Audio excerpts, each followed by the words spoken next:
Deuteronomy chapter 29.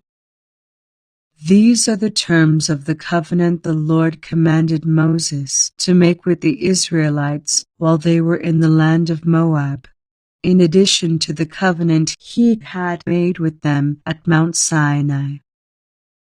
Moses summoned all the Israelites and said to them, "You have seen with your own eyes everything the Lord did in the land of Egypt to Pharaoh and to all his servants and to his whole country, all the great tests of strength, the miraculous signs, and the amazing wonders.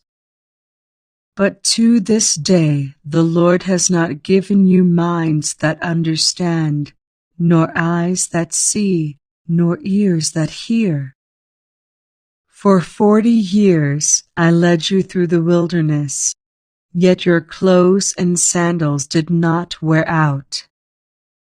You ate no bread and drank no wine or other alcoholic drink, but he provided for you so you would know that he is the Lord your God. When we came here, King Sihon of Heshbon and King Og of Bashan came out to fight against us, but we defeated them. We took their land and gave it to the tribes of Reuben and Gad, and to the half-tribe of Manasseh as their grant of land. Therefore, obey the terms of this covenant, so that you will prosper in everything you do. All of you, tribal leaders, elders, officers, all the men of Israel, are standing today in the presence of the Lord your God. Your little ones and your wives are with you, as well as the foreigners living among you who chop your wood and carry your water. You are standing here today to enter into the covenant of the Lord your God. The Lord is making this covenant, including the curses. By entering into the covenant today, he will establish you as his people and confirm that he is your God, just as he promised you, and as he swore to your ancestors, Abraham, Isaac, and Jacob. But you are not the only ones with whom I am making this covenant with its curses. I am making this covenant both with you who stand here today in the presence of the Lord our God, and also with the future generations who are not standing here today. You remember how we lived in the land of Egypt, and how we traveled through the lands of enemy nations as we left. You have seen their detestable practices and their idols made of wood, stone, silver, and gold.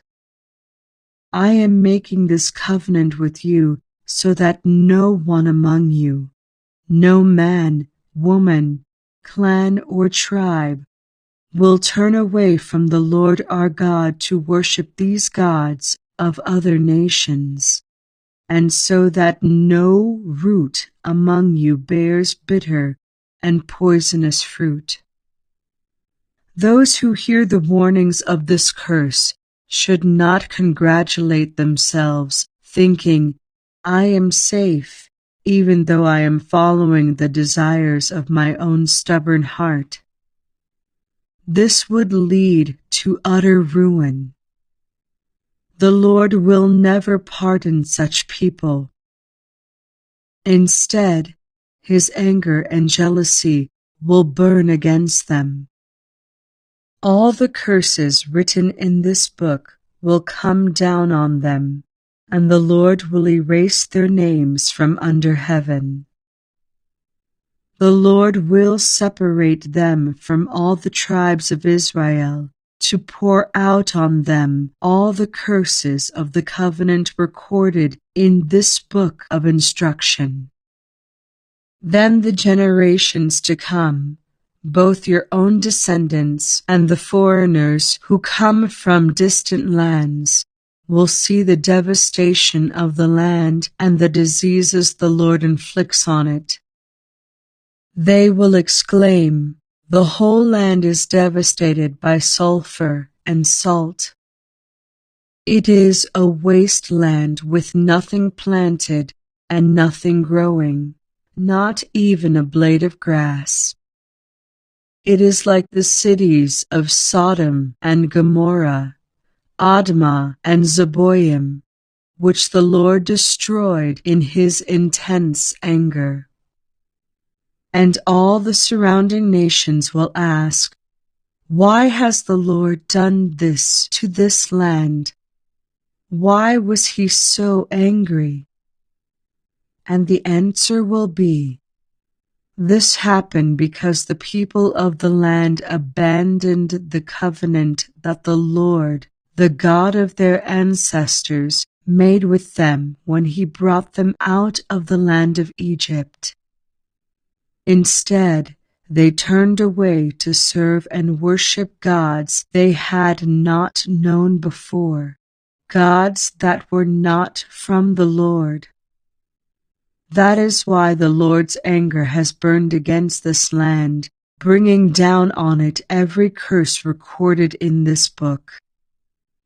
In great anger and fury, the Lord uprooted his people from their land and banished them to another land where they still live today. The Lord our God has secrets known to no one.